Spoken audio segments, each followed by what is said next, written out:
nous commencerons en chantant ensemble à la maison, tous en groupe, dans une aspiration collective, 5 fois de suite.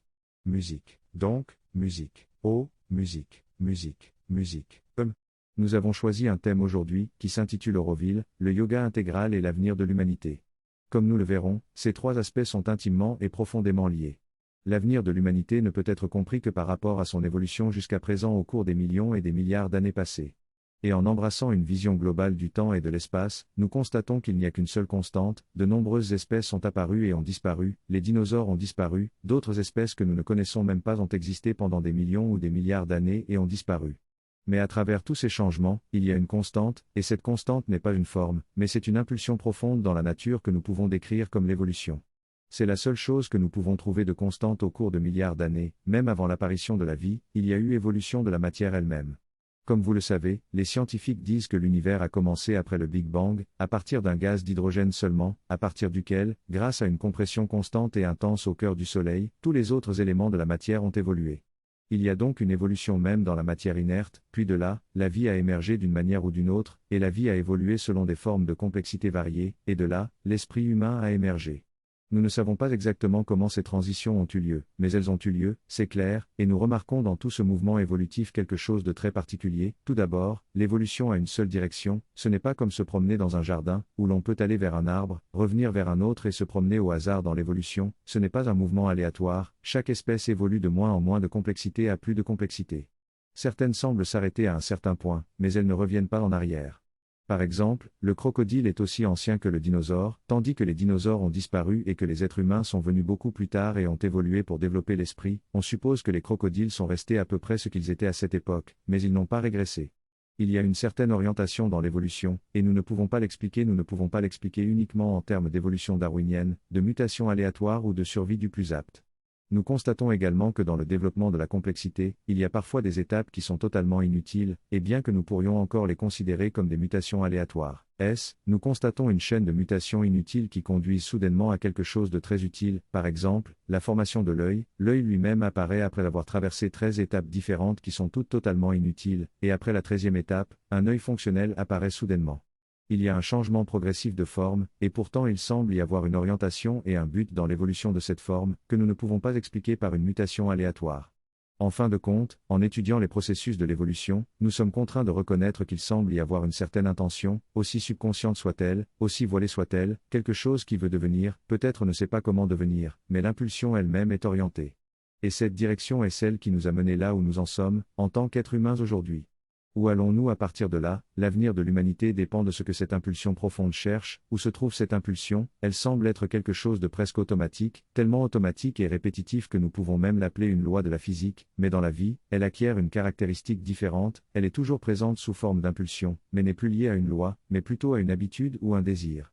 Ainsi, dans la cellule unique, nous ne savons pas comment elle s'est formée, mais une fois formée, il y a une certaine impulsion, d'abord l'impulsion de survivre, de se protéger de la destruction, et ensuite une impulsion à s'étendre et à absorber le reste de l'univers, et peut-être est-ce cette impulsion qui, chez l'animal ou chez l'humain en nous, nous pouvons décrire comme le désir, une impulsion à atteindre et à absorber tout ce qui est là, tout ce qui est utile ou beau ou attrayant, et il y a toujours le même instinct de se protéger que dans la cellule unique, mais dans l'esprit, dans l'être humain, il y a aussi cette même impulsion prenant une forme différente, tout à fait distincte du désir, et c'est l'impulsion de connaître, l'impulsion de devenir plus que ce que je suis, l'impulsion de conquérir l'univers, de conquérir la nature et peut-être de la dépasser même d'une étape supplémentaire par rapport à ce que la nature elle-même. Dès sa naissance, un enfant cherche à connaître la source des sons qu'il entend, à attraper les objets qui lui sont donnés et à explorer le monde qui l'entoure. Cette soif d'apprendre et de comprendre est une force motrice de notre croissance tout au long de notre vie. Cependant, cette aspiration prend différentes formes chez chaque individu, certains veulent savoir, d'autres veulent conquérir, d'autres encore veulent améliorer les choses ou aider les autres. Malgré ces différentes expressions, cette recherche de connaissance et d'évolution est commune à tous. L'évolution humaine peut être observée à travers 2 forces contraires, l'individu, qui cherche à satisfaire ses besoins personnels et le groupe qui cherche à s'unir pour sa protection et son développement collectif. Ces 2 impulsions sont interdépendantes et ne peuvent être isolées l'une de l'autre. En effet, pour se réaliser pleinement, un individu a besoin du soutien des autres et de la collectivité. De même, pour que la collectivité grandisse et se développe, elle a besoin de l'épanouissement de ces individus. Cependant, ces demandes peuvent souvent entrer en contradiction. Pour répondre aux besoins collectifs, des systèmes organisationnels complexes sont mis en place, ce qui peut engendrer de nouvelles contraintes et réglementations. Par exemple, pour assurer que la nourriture soit préparée et servie régulièrement, une équipe de personnes est désignée. Mais dès qu'il y a une absence ou un besoin de changement, de nouvelles règles doivent être établies. Ainsi, la nécessité de la vie en collectivité peut engendrer des structures administratives complexes et des régulations supplémentaires. Il est important de trouver un équilibre entre les besoins individuels et collectifs afin de favoriser la croissance tant de l'individu que de la communauté. Le soutien mutuel entre les individus et la collectivité est essentiel pour s'épanouir et atteindre ses aspirations. Cependant, il est également nécessaire de respecter les limites et les demandes personnelles de chacun. En résumé, la recherche de la connaissance et du développement personnel est une force motrice de notre évolution en tant qu'être humain. Cette aspiration peut prendre différentes formes chez chaque individu, mais elle nécessite à la fois le soutien de la collectivité et le respect des besoins individuels. Trouver l'équilibre entre ces deux forces est essentiel pour une croissance harmonieuse. Lorsque la nourriture fait défaut, la vie collective commence à se réguler pour assurer sa survie. Cependant, cette régulation impose des contraintes à l'individu, qui commence à suffoquer. Chaque individu a des besoins et des aspirations différents qui évoluent tout au long de sa vie. La liberté de pouvoir expérimenter, de faire des erreurs et de se développer est essentielle pour notre croissance personnelle. Lorsque les structures collectives deviennent trop contraignantes, il y a une révolte de la part des individus. Il existe donc un conflit entre les besoins de l'individu et ceux de la collectivité. Au cours des derniers siècles, l'humanité s'est rapprochée avec une interconnexion croissante, amplifiant ce conflit. Il y a également différents niveaux de collectivité avec leurs propres besoins et demandes. La complexité de la vie humaine rend difficile la recherche de solutions. Les solutions basées uniquement sur la rationalité négligeant l'aspect émotionnel de l'individu, qui est souvent à l'origine des révoltes. Il est donc nécessaire de trouver un équilibre entre les besoins individuels et collectifs pour relever le défi de l'évolution humaine. Dans cette discussion, il est souligné que tout système imposé ou créé par l'esprit est voué à l'échec. Les lois rigides de la physique et de la matière, qui conviennent parfaitement à l'esprit, sont incompatibles avec la force vitale de la vie, qui cherche toujours la complexité et la variété. Cette incompatibilité conduit à des contradictions internes et à l'échec des systèmes imposés.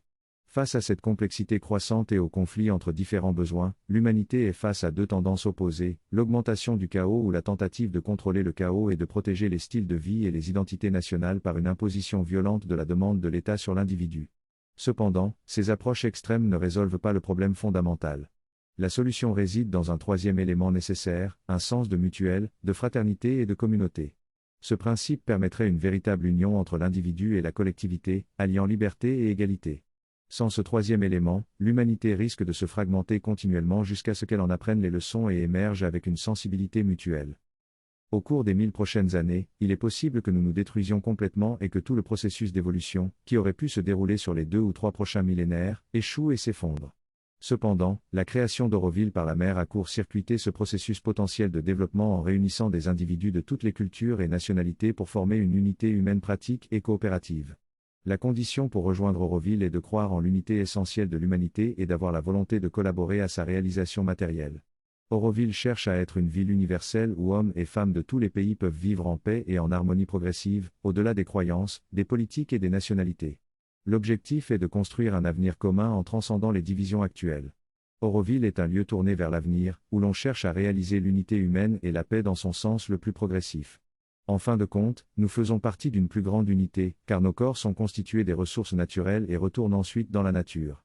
Notre corps est comme un tourbillon, un cyclone, avec une forme apparemment fixe mais en réalité en constante interaction avec le monde qui l'entoure. Le corps est remplacé, ce qui remet en question notre idée de séparation. En réalité, il existe déjà une unité entre notre corps et le reste de l'univers, ainsi qu'avec nos énergies vitales et nos pensées. Notre énergie provient de la nourriture que nous mangeons et de l'énergie que nous puisons dans le cosmos. Après utilisation, cette énergie retourne également dans le cosmos. Il n'y a pas de différence fondamentale entre notre énergie et le reste de l'univers. Nous sommes déjà unis à l'univers sur ces 3 niveaux.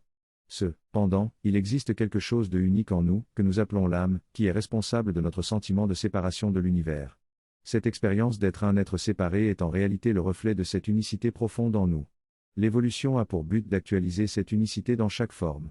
C'est pourquoi aucune partie de l'univers n'est identique. Cependant, il est difficile de créer une unité collective par des moyens externes, car cela suppose de renoncer à notre unicité qui est notre véritable nature. La croissance individuelle ne peut pas être compromise. Cette unicité est également le noyau commun à tous. Si une organisation collective est basée sur ce noyau commun, elle peut accepter la liberté de chaque individu tout en les unissant dans une unité plus vaste. Dans une famille, il y a déjà une certaine identité commune, mais cela reste une union émotionnelle sujette aux disputes. Lorsque nous donnons quelque chose de précieux, nous le donnons à un membre de la famille, car c'est comme donner à nous-mêmes.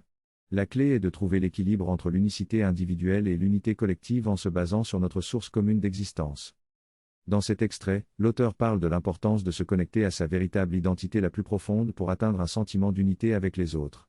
Il explique que lorsque nous prenons conscience de notre interconnexion avec chaque être humain, nous comprenons que donner aux autres ne signifie pas perdre quelque chose, mais plutôt partager de nous-mêmes. L'égoïsme et l'altruisme perdent ainsi leur sens distinct, et nous sommes capables de donner librement et sans attente.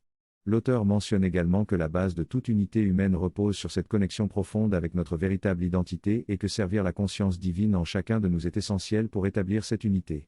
Enfin, l'auteur souligne que pour mettre ces idées en action, il faut reconnaître et s'aligner les uns avec les autres sur cette base plus profonde, permettant ainsi une affinité naturelle et une coopération libre et joyeuse. Le processus d'actualisation de l'idéal d'Auroville consiste à unir l'individu avec la conscience divine, à unir l'extérieur avec l'intérieur, le bas avec le haut. Cela peut être réalisé grâce à différentes méthodes de yoga, qui sont des moyens spécialisés pour atteindre cette vérité profonde. La réussite de l'idéal d'Auroville sera mesurée par la mesure dans laquelle cette unité profonde s'actualise dans les formes de vie de la communauté. Cependant, si nous ne soutenons pas activement et consciemment ce processus, l'actualisation de cet idéal sera lente et douloureuse. Il est donc essentiel de s'engager dans une pratique de yoga pour faciliter ce processus d'unification et de manifestation de notre vérité intérieure. Finalement, l'objectif ultime est d'aller vers ce qui est profondément en nous, de manifester ce qui a été cherché depuis la naissance et de réaliser cette unité avec le divin. La vitesse et la facilité du changement dépendent de notre participation consciente. Si nous ne faisons rien, cela prendra 1000 ans et sera douloureux, car la vie elle-même se chargera de toutes les résistances en nous. Cependant, si nous choisissons de participer consciemment et d'ouvrir nos barrières, le changement peut arriver beaucoup plus rapidement et joyeusement. Le processus de 1000 ans peut être raccourci en 1 an, 20 ans ou 100 ans, peu importe. L'essentiel est de choisir de participer consciemment et joyeusement à l'évolution. C'est ce que nous avons l'opportunité de faire ici à Auroville, en court-circuitant des milliers d'années d'évolution douloureuse. Pour pratiquer consciemment cette croissance, nous devons comprendre le yoga intégral non pas comme un rejet de notre nature, mais comme une acceptation de celle-ci et une transmutation progressive vers sa vérité la plus profonde. En reconnectant avec notre désir, nous pouvons découvrir que la véritable réalisation de celui-ci consiste à trouver la conscience en nous qui est unie avec le monde entier. Ainsi, chaque partie de notre être aura la possibilité de participer au yoga plutôt que de le rejeter. C'est là la différence fondamentale entre le yoga intégral et les autres systèmes de yoga spécialisés. Dans cette discussion, l'auteur explique que notre instinct le plus profond nous pousse à rechercher la vérité et à rejeter le mensonge. Il explique que lorsque nous mentons, notre corps réagit physiquement en augmentant notre respiration, notre rythme cardiaque et la transpiration, et en diminuant notre résistance. En revanche, lorsque nous recherchons la vérité, tout notre être, y compris nos pensées et émotions, est attiré vers cette quête. L'auteur mentionne également 3 points de départ possibles pour mener une pratique de yoga intégrale, par le travail, par la dévotion ou par la connaissance. Quel que soit le point de départ choisi, l'essence de la pratique est une aspiration consciente, un rejet conscient de tout ce qui va à l'encontre de cette aspiration, et une reddition consciente au divin ou à l'idéal que nous cherchons à réaliser. Ces 3 mouvements se rejoignent finalement pour former un processus psychologique complet dans la pratique du yoga intégral. L'intégralité du yoga consiste en une étude de chacune de ces étapes. La première étape est l'aspiration consciente.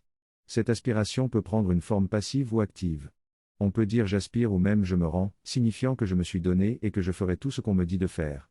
Cependant, dans nos actions, il arrive que nous devenions en colère, irrités, perturbés et que nous réagissions et agissions selon nos instincts. Mais quel en est l'intérêt ? C'est une tendance qui nous touche tous, nous commençons avec une aspiration intense et une soumission, mais nous avons tendance à nous égarer en retombant dans nos anciennes habitudes de vie. C'est seulement une habitude, il est donc nécessaire de nous rappeler consciemment pourquoi nous sommes ici, devenir conscient, pas seulement comme une idée, mais comme une émotion, comme une dévotion. C'est seulement par cette activation de l'aspiration que la soumission cesse d'être passive. Malheureusement, nombreux sont ceux qui adoptent cette position, j'ai soumis ma vie au divin, maintenant tout ce qui arrive, que ça soit la volonté divine. Ce n'est pas vrai, la volonté divine doit agir à travers des circonstances et tout ce qui se passe n'est pas la volonté divine. Un attentat terroriste, par exemple, n'est pas la volonté divine, mais la volonté divine peut utiliser cet événement pour accélérer le progrès, pour réveiller l'humanité par le choc qu'il crée. Mais on ne peut pas dire que c'est la volonté divine. Nous devons consciemment nous aligner sur la volonté divine et nous demander ce que nous voulons faire. Pour vivre à Auroville, il faut être le serviteur vivant, le serviteur volontaire de la conscience divine. C'est là le point de départ, une aspiration consciente et une soumission consciente au service de la conscience divine. L'aspiration est notre point de départ, sans laquelle la soumission devient passive. C'est là toute l'importance de l'aspiration. En pratique, nous pouvons consacrer un temps fixe pour nous aligner consciemment sur cette aspiration. Par exemple, prendre 5 minutes le matin après notre toilette pour nous asseoir tranquillement. Si nous avons un endroit où nous offrons des prières, c'est un excellent endroit, un espace sacré. Si nous n'avons pas un tel endroit, nous pouvons même aller dans le jardin si nous le considérons comme sacré. Trouvons cet espace qui représente notre sanctité. Concentrons-nous et prenons conscience de l'aspiration. J'ai commencé en disant l'aspiration qui nous a amenés à Auroville, mais cette aspiration nous a guidés tout au long de notre vie. Si nous regardons en arrière, dans notre enfance, dans notre adolescence, nous trouverons quelque chose de commun à travers toutes ces années. Nous savions que nous étions différents, nous cherchions quelque chose qui ne semblait pas préoccuper les autres. Nous avons peut-être même découvert que leurs intérêts ne correspondaient pas aux nôtres, que leurs valeurs manquaient de quelque chose d'essentiel que nous avions. C'était là, de manière inconsciente, et ici, lorsque cela a été révélé, nous l'avons attrapé en disant, oui, c'est ça, mais cela reste inconscient. Permettons-le de devenir conscient et intensifions-le. Cette aspiration nous mène vers le divin, qui est la seule chose que nous sommes véritablement et vers laquelle tout le mouvement évolutif se dirige.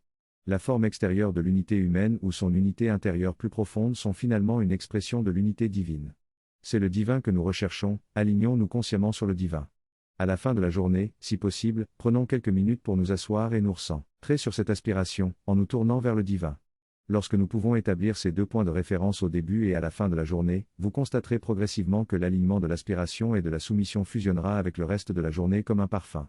Vous remarquerez que chaque fois que vous vous connectez à cette présence en vous ou autour de vous, cela change la qualité de vos réponses. Vos pensées, vos émotions et votre comportement deviennent différents. Cela fait ressortir le meilleur en vous, même votre travail est quelque peu parfait, vrai et satisfaisant. Et progressivement, il y a une joie croissante résultant de ce changement, qui vous fait réaliser que tant que vous êtes connecté à cette aspiration, tout ce que vous faites est joyeux. Et puis il y a des jours où tout est gris, terne et sans signification, et vous réalisez que vous avez perdu le lien avec l'aspiration. À travers une série de telles expériences, vous prenez conscience du lien entre les deux et vous développez la capacité de rester connecté de manière consciente et constante. Mère décourageait les longues périodes de méditation, elle disait que généralement, on entre dans un état profond et ensuite, on en sort en perdant tout, revenant à notre état normal en surface. Elle disait qu'il était plus utile d'avoir de courtes méditations fréquentes pour se reconnecter à son aspiration ou à la présence divine en soi. Je dirais maintenant que l'aspiration elle. Dans cette discussion sur l'aspiration et l'évolution spirituelle, il est souligné que la divinité réside en chaque être humain, et c'est cette présence qui nous pousse à aspirer à transcender et à grandir vers la beauté, l'harmonie, l'amour et la perfection. On constate également que lorsque nous perdons notre calme ou nous engageons dans des activités nuisibles à cette connexion divine, nous comprenons que cela n'en vaut pas la peine et nous rejetons ces comportements. La personne en parle également de l'importance de l'alignement de chaque instant avec notre aspiration et de la recherche d'un contact conscient avec la présence divine. Enfin, elle met en évidence le rôle des expériences de crise dans notre croissance personnelle et comment, à travers elles, nous sommes guidés par une sagesse ou par la grâce divine. Dans cette partie du discours, on soulève la question de ce qui guide l'évolution de la conscience individuelle et collective. Il est suggéré que c'est la grâce divine qui travaille à travers la matière et la substance subconsciente en nous. La conscientisation de soi et la relation consciente avec cette grâce ont conduit à notre réalisation actuelle et peuvent nous mener vers notre épanouissement de manière plus rapide que si nous nous reposions uniquement sur nos propres capacités. L'abandon conscient à la grâce divine est présenté comme le processus le plus rapide pour accélérer notre évolution. Il est souligné que cette force a déjà agi indirectement tout au long de l'évolution, mais en nous offrant consciemment à elle, elle peut agir directement et être extrêmement efficace. Il est même suggéré que cette grâce divine peut compresser 10 000 années d'évolution en une seule vie. Ainsi, il est dit que notre plus puissant allié dans le yoga est de nous abandonner consciemment à la grâce divine, qui nous façonne et nous transforme sur sa force. Une analogie intéressante est présentée avec les 12 travaux d'Hercule de la tradition grecque, où le nettoyage des écuries d'Augias représente la purification de l'inconscient.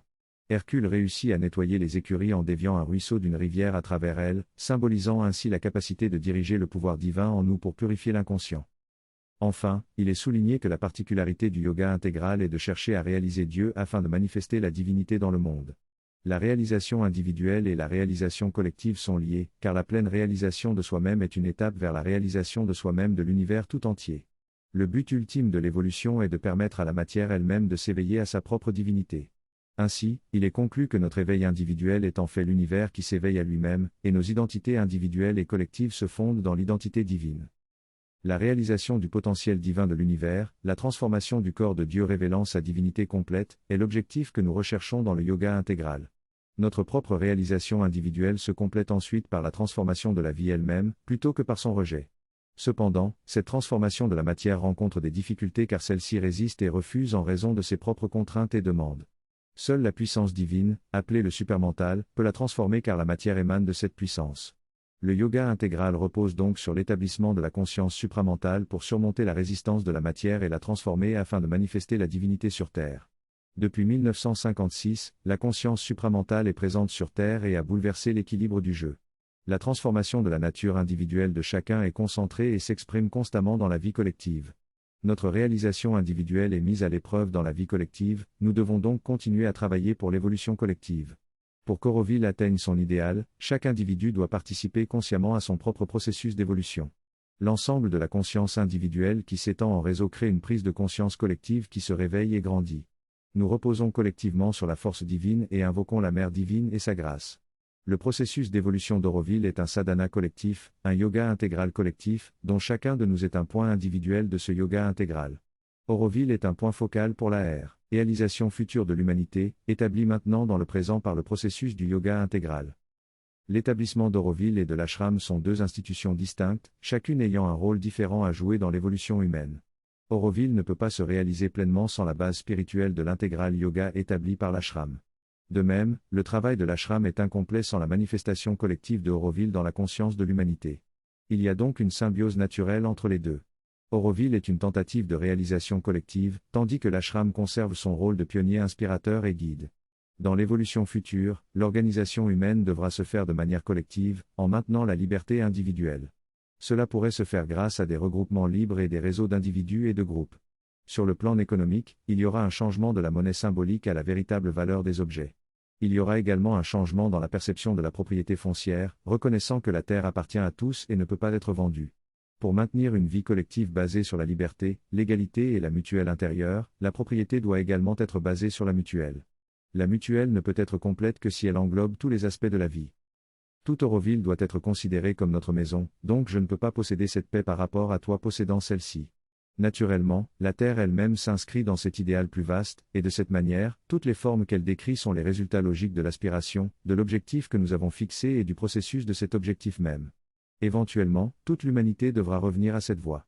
Historiquement, partout où la vente des terres était autorisée, cela a rapidement conduit à la possession par quelques-uns, puis il y a eu des réformes foncières, les propriétaires terriens ont été tués par les paysans qui ont repris les terres et les ont divisées en leur propre possession, puis elles sont à nouveau progressivement rachetées par quelques-uns, rétablissant ainsi ce déséquilibre et provoquant de nouveau son renversement. Donc, brisons ce cycle. Pour aller au-delà de l'esprit, nous devons nous ouvrir consciemment à la force supérieure et la recevoir. Ensuite, nous devons participer activement en nous dissolvant en elle, en offrant nous-mêmes et en étant un avec ce mouvement. Pour cela, nous pouvons nous concentrer sur le centre de conscience au-dessus de la tête, ce qui nous libérera de la fatigue mentale. En nous ouvrant à cette vaste conscience au-dessus, nous ressentirons une étendue infinie et une paix descendant en nous, apaisant notre esprit et l'élargissant. Pour trouver le psychique, c'est un processus similaire de concentration et de recherche de cet aspect de pureté et d'amour en soi, puis de s'offrir à lui et d'aller plus profondément jusqu'à ce que nous fusionnions avec lui. Par conséquent, le processus de transcender l'esprit consiste à s'ouvrir consciemment à la force supérieure, recevoir ce qu'elle offre et y participer activement par la soumission et le don de soi. Dans cet extrait, il est question de la transformation de l'individu par une force divine. Chaque fois qu'il y a une rencontre avec cette force, l'individu change légèrement et se rapproche de sa nature. Pour que la rencontre se fasse plus rapidement, il est essentiel de se fondre dans cette force avec amour et pureté. La barrière entre l'individu et cette force est la différence de conscience. Une fois que l'individu se fond dans cette force, la barrière se dissout. Pour cela, il est nécessaire d'avoir une attitude de soumission et une aspiration intense, ainsi qu'un rejet conscient des mouvements contraires. La pureté extérieure est également importante pour maintenir la connexion avec cette force psychique. Le texte mentionne également que de nombreuses traditions religieuses font référence à des prophéties concernant un changement majeur dans le monde, symbolisé par des événements cataclysmiques.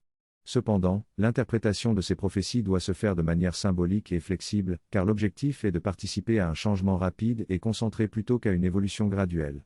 Finalement, l'auteur souligne que la croissance collective de la conscience humaine est essentielle pour changer les circonstances du monde. La conscience supramentale s'est manifestée, ce qui a entraîné de nombreux changements dans notre façon de penser et d'agir. Les détails physiques sont moins importants, car tout se passe désormais au niveau psychologique.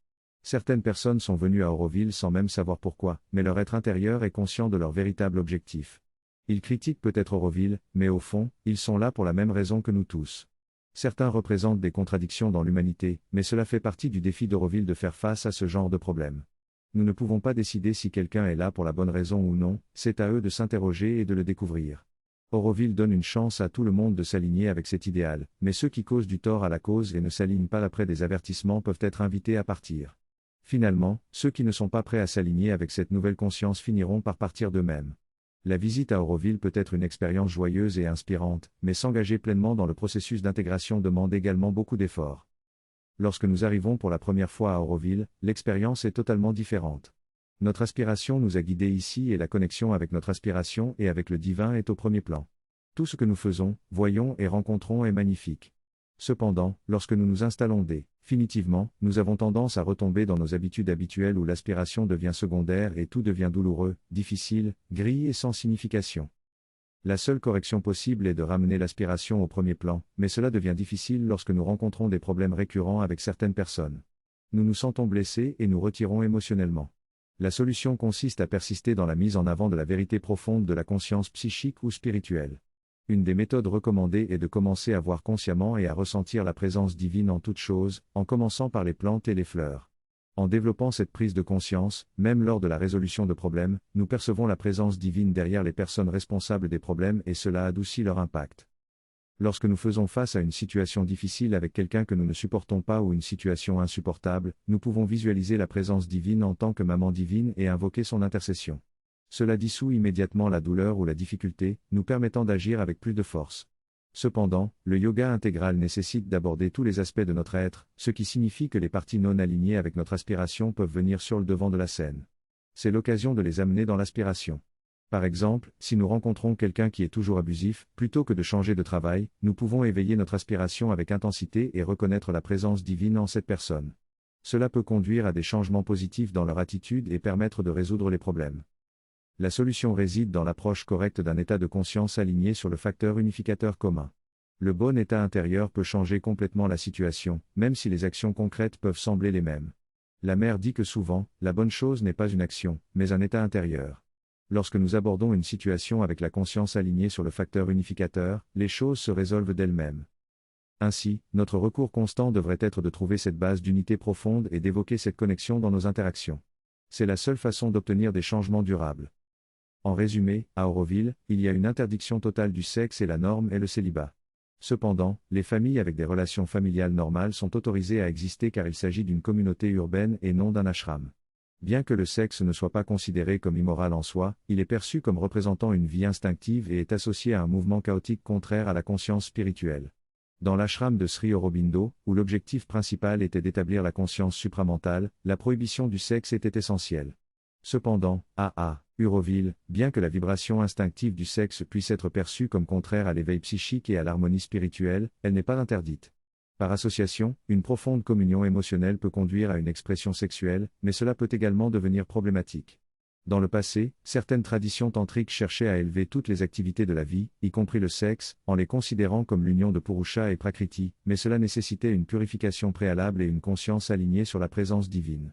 De manière plus générale, dans une perspective yogique, le but est de se libérer de la grossièreté du désir sexuel et de s'élever vers une réalisation de soi plus profonde.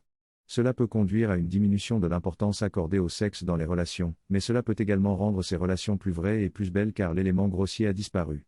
Finalement, chaque personne est libre de choisir son niveau de développement actuel en la matière. Nous pouvons chanter Om ensemble et commencer par le mouvement évolutif qui nous a mené à une crise où nous devons résoudre nos problèmes ou nous détruire. La résolution est basée sur une unité plus profonde qui peut harmoniser la liberté individuelle et les besoins uniques avec la collectivité et sa vérité plus profonde. Auroville est établi pour pratiquer consciemment le yoga, essentiel à la réalisation de son objectif. Il est essentiel que chacun de nous fasse un petit changement dans nos vies individuellement car la responsabilité repose sur chaque individu. Il existe une puissance énorme dans l'espace que représente Auroville, en particulier dans le matrimondir. Regarder consciemment le matrimondir comme symbolique de cette puissance et le respecter comme représentation physique de l'idéal que nous cherchons est essentiel. Passer du temps là-bas en concentration consciente est également essentiel pour découvrir la base sur laquelle nous établirons notre unité plus vaste. Ce n'est pas un rituel ou une expression religieuse, mais plutôt une expression symbolique d'une vérité profonde. Le matrimondir est un centre spirituel extrêmement puissant que Mère a construit et qui continue de croître. S'appuyer sur sa force, sur la force de l'idéal et s'aligner consciemment avec elle est essentiel pour remplir notre mission à Auroville. Lorsque nous chantons Om ensemble 5 fois, nous nous alignons individuellement dans notre aspiration, et nos aspirations individuelles s'unissent collectivement dans le chant, invoquant ainsi la présence divine dans nos cœurs, nos vies, notre communauté et le monde.